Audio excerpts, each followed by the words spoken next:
Adik, sebelum kita mulai ibadah hari ini, yuk perhatikan beberapa hal ini. Yang pertama, sebelum beribadah, pastikan kalian sudah makan dan sudah mandi ya. Jadi kalian sudah segar dan bisa fokus beribadah. Yang kedua, gunakan pakaian yang nyaman, sopan, dan rapi. Yang ketiga, pilih ruangan yang tenang.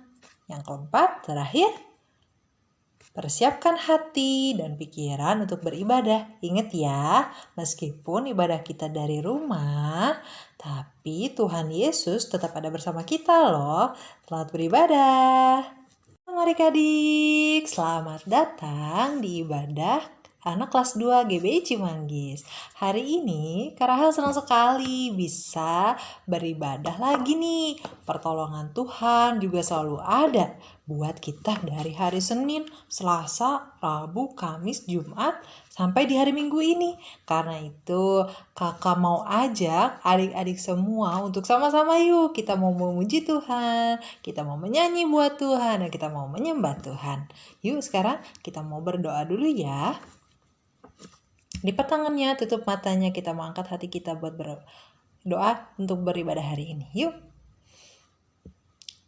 Selamat pagi ya Bapa, selamat pagi Tuhan Yesus, selamat pagi Roh Kudus. Kami mengucap syukur Tuhan untuk penyertaan-Mu, untuk perlindungan-Mu sampai hari ini. Tuhan Yesus, kami bersyukur kalau Engkau telah menyertai melindungi kami Tuhan sepanjang hari ini. Hari ini kami mau memulai ibadah kami. Biarlah Tuhan yang memimpin ibadah kami dari awal, jauhkan dari segala mara bahaya ataupun hal-hal yang mengganggu fokus kami dalam beribadah. Tuhan, biarlah kuasa-Mu yang hadir dalam ibadah kami hari ini. Sekarang adik-adik, yuk kita mau ucapkan doa Bapa kami bersama-sama. Bapa kami yang di surga, dikuduskanlah nama-Mu, datanglah kerajaan-Mu, jadilah kehendak-Mu di bumi seperti di surga. Berikanlah kami pada hari ini makanan kami yang secukupnya, dan ampunilah kami akan kesalahan kami seperti kami juga mengampuni orang yang bersalah kepada kami. Dan janganlah membawa kami ke dalam pencobaan, tetapi lepaskanlah kami daripada yang jahat.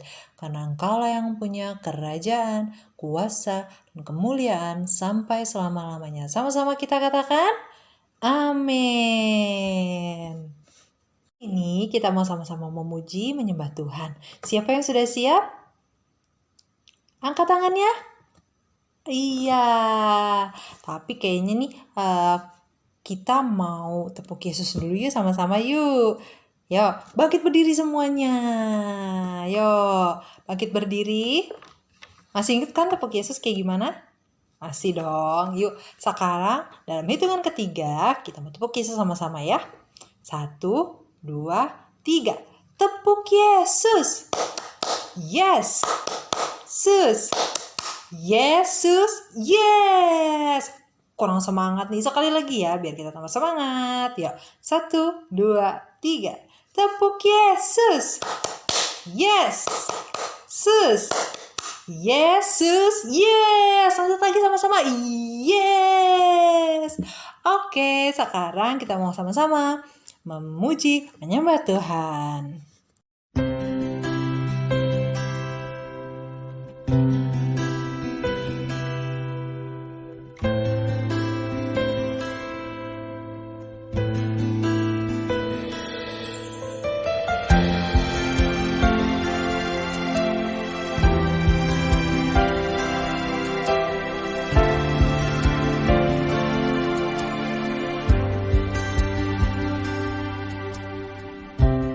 Bapakku datang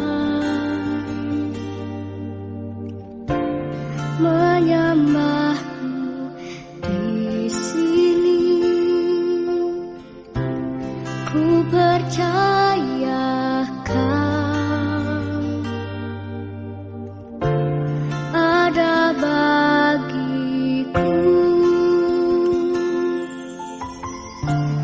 Tak usah ku takut, sebab Kau sertaku. Tak usah ku bimbang, Kau di dalamku. Tak usah ku cemas, Kau penghiburku. Saat ku lemah,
sekarang waktunya kita mau mendengarkan firman Tuhan. Jadi apa yang harus disiapkan?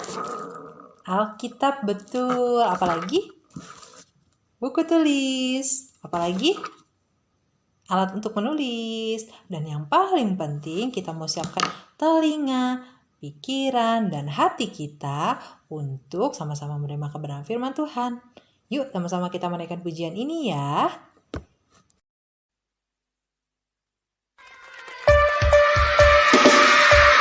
Tuhan berfirman, janganlah lupa memperkatakan firman Tuhan, tetapi renungkanlah siang dan malam, supaya engkau bertindak hati-hati sesuai dengan segala yang tertulis di dalamnya. Ku suka firman Tuhan yang mengajar kita semua. Ku suka firman Tuhan yang dapat menyatakan kesalahan. Ku suka firman Tuhan untuk perbaiki kelakuan. Ku suka firman Tuhan selalu mendidik dalam kebenaran. Ku suka firman Tuhan yang mengajar kita semua. Ku suka firman Tuhan yang dapat menyatakan kesalahan. Ku suka firman Tuhan untuk perbaiki kelakuan. Ku suka firman Tuhan selalu mendidik dalam kebenaran. Amin. Firman Tuhan mengajar, mendidik, menghibur, memimpin, membimbing, membangun bagi kamu, bagi aku, bagi kita semua. Ku suka firman Tuhan yang mengajar kita semua. Ku suka firman Tuhan yang dapat menyatakan kesalahan. Ku suka firman Tuhan untuk perbaiki kelakuan. Ku suka firman Tuhan selalu mendidik dalam kebenaran. Ku suka firman Tuhan yang mengajar kita semua. Ku suka firman Tuhan yang dapat menyatakan kesalahan. Ku suka firman Tuhan untuk perbaiki kelakuan. Ku suka firman Tuhan, selalu suka dan suka firman Tuhan. Selalu suka dan suka firman Tuhan. Amin.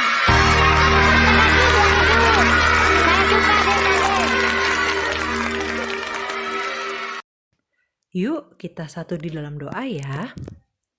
Terima kasih Tuhan Yesus. Kami mengucap syukur Tuhan, kami boleh memuji, memuliakan nama Tuhan. Hari ini Tuhan kami mau mendengarkan firman-Mu, kami mau menerima firman-Mu. Tolong kami ya Tuhan supaya kami bisa mengerti mau-Mu dalam kehidupan kami lewat firman-Mu ini. Dan Tuhan yang akan memberikan kami kekuatan untuk tetap taat dan setia seperti yang Kau inginkan dalam firman-Mu. Dalam nama-Mu Tuhan Yesus Kristus kami berdoa dan mengucap syukur. Yang sama-sama siap mendengarkan firman Tuhan, sama-sama kita katakan amin.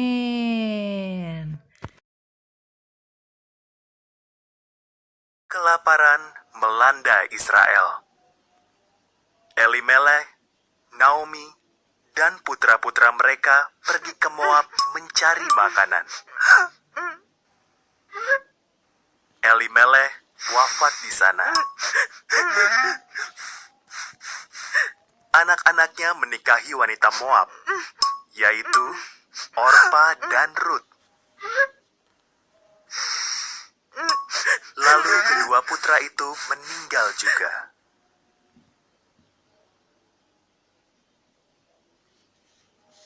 Ketiga wanita itu pun menjanda. Sesudah kelaparan di Israel berakhir, Naomi memutuskan untuk pulang kampung. tinggallah di Moab. Katanya kepada menantu-menantunya, ini kampung halaman kalian.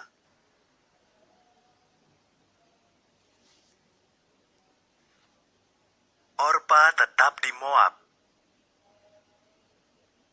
Tetapi Rut berkata, kemanapun engkau pergi, aku akan ikut. Bangsamu akan menjadi bangsaku.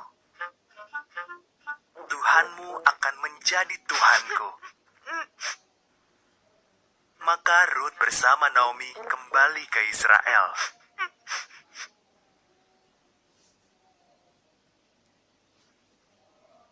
Saat itu di Israel sedang musim panen.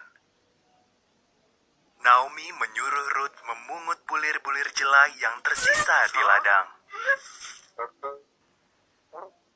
Ladang itu milik Boas, kerabat Elimelek. Boas mendekati Rut.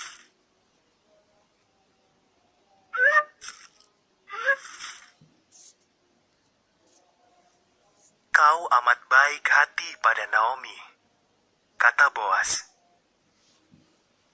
Pasti berat meninggalkan kampung halaman sendiri. Kiranya Tuhan memberkatimu. Ia memberi Rut makanan dan menyuruh para pegawainya memperhatikan Rut.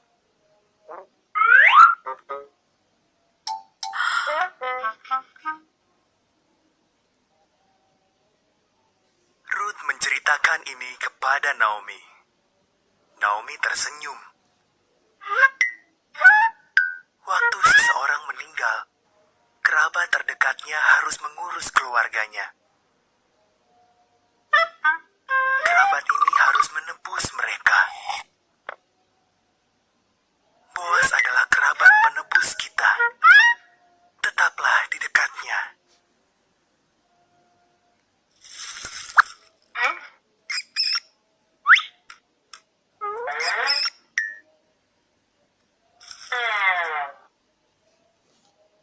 Maka Rut pun tetap di dekat Boas. Boas makin hari makin menyukai Rut. Boas membeli tanah Elimelek, lalu mengurus Naomi dan Rut. Kemudian Boas meminta Rut untuk menikah dengannya.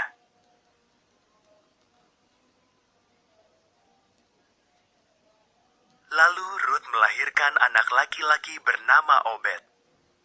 Anak Obed bernama Isai, dan anak Isai bernama Daud, Raja Israel yang terbesar. Demikianlah Tuhan memberkati Rut seperti doa Boas.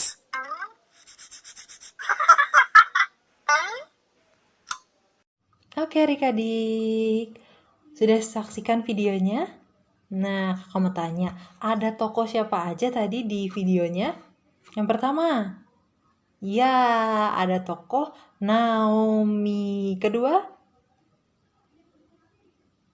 ya Ruth, betul. Ketiga, Orpa, betul. Keempat, Boas, iya. Hari ini kita mau belajar tentang tokoh Alkitab yang menunjukkan kemurahan ya adik-adik. Namanya adalah Boas. Nah, dari video tadi, Boas itu adalah seorang pemilik ladang gandum di daerah Bethlehem adik-adik. Waktu itu di Alkitab bilang kalau waktu Naomi sama Ruth itu pulang ke Bethlehem, kembali ke Bethlehem karena dia pulang dari Moab ke Bethlehem. Alkitab bilang waktu itu adalah musim mulai menuai atau memungut gandum adik-adik. Ternyata Boas ini adalah saudaranya suaminya Naomi. Masih ingat siapa suaminya Naomi? Ya, namanya adalah Elimelek. Nah, nama suaminya Naomi adalah Elimelek ya. Nah, waktu itu Elimelek kan sama keluarganya pindah ke negeri Moab, ya kan? Nah, mereka tinggal di situ, tapi Pak Elimelek itu meninggal. Nah, 2 anak laki-lakinya itu yang menikah dengan Rut dan Orpa itu juga meninggal. Nah, dikatakan adik-adik, di Alkitab kemurahan hati yang ditujukan oleh Boas apa aja sih? Ada 4 adik-adik. Ada 4. Ada 4. Yang pertama, kemurahan hati yang ditunjukkan oleh Boas pertama itu adalah dia mengizinkan Rut untuk memungut gandum di ladangnya. Yang kedua, Boas berpesan nih kepada pekerja laki-laki supaya tidak mengganggu Rut saat dia lagi bekerja. Yang ketiga, kemurahan hati yang ditujukan oleh Boas adalah dia memberikan kata-kata penghiburan kepada Rut yang waktu itu suaminya sudah meninggal. Yang keempat, Boas memberikan jumlah gandum yang banyak untuk persediaan untuk persediaan rumahnya Naomi sama Rut waktu itu. Nah, kenapa ya adik-adik Boas itu bisa melakukan kemurahan hati adik-adik? Nah, karena nih Boas itu tahu bahwa dia adalah orang yang percaya kepada Tuhan yang hidup. Nah, Boas juga tahu bahwa semua yang dia miliki itu adalah asalnya dari Tuhan. Karena itu juga dia mau bermurah hati adik-adik. Boas mau supaya orang-orang yang ada di sekitarnya itu juga bisa merasakan kemurahan Tuhan dan bisa bersama-sama mengucap syukur, bisa bersuka cita. Seperti yang dikatakan di Alkitab, kita buka yuk Alkitab kita sama-sama. Dari kitab Roma 12. Sudah ketemu? Roma itu ada di perjanjian baru. Iya, betul. Matius, Markus, Lukas, Yohanes, Kisah Rasul, Roma. Nah, sudah? Kita buka di Roma 12 ayat 8. Yang paling terakhir. 8D. Yuk kita baca sama-sama ya. Sudah ketemu? Oke, kita baca sama-sama ya. 1, 2, 3. Siapa yang menunjukkan kemurahan, hendaklah ia melakukannya dengan sukacita. Sekali lagi ya, Roma 12 ayat 8. Siapa yang menunjukkan kemurahan, hendaklah ia melakukannya dengan sukacita. Nah, itu dia alasannya kenapa Boas mau menunjukkan kemurahan hatinya. Jadi, ayo sebagai anak-anak Tuhan, kita mau tunjukkan kemurahan hati kita ya. Buat kemuliaan nama Tuhan. Oke adik-adik, sekarang kita mau berdoa yuk. Lipat tangannya, tutup matanya. Tuhan Yesus, hari ini kami bersyukur kami boleh mendengar kebenaran firman-Mu tentang kemurahan hati yang ditunjukkan oleh Boas. Tuhan, tolong kami supaya kami boleh melakukan kebenaran firman-Mu mengenai kemurahan hati. Tolong kami Tuhan supaya kami mau belajar bermurah hati kepada orang lain. Tidak hanya kepada orang tua ataupun kepada kakak adik kami, tapi kepada saudara-saudara kami ataupun kepada teman-teman kami ya Bapa, supaya nama Tuhan yang dimuliakan. Berikan kami sukacita, berikan kami ucapan syukur dalam melakukannya. Terima kasih ya Bapa, dalam nama-Mu kami berdoa dan mengucap syukur. Sama-sama kita katakan amin. Oke adik-adik, ayat hafalan kita dari Roma 12 ayat 8D ya. Oke, nanti aktivitasnya kakak akan kasih tahu ya. Tuhan Yesus memberkati. Oke, ini yang ada di layar adalah aktivitas kita untuk hari ini. Jadi nanti kalian bisa tulis di jawabannya di buku tulis kalian ya. Nanti setelah itu hasilnya kalian boleh fotokan yang jelas ya jawabannya. Oke, kakak tunggu sampai jam 6 sore. Terima kasih, Tuhan Yesus memberkati. Selamat mengerjakan. Semangat! Semangat!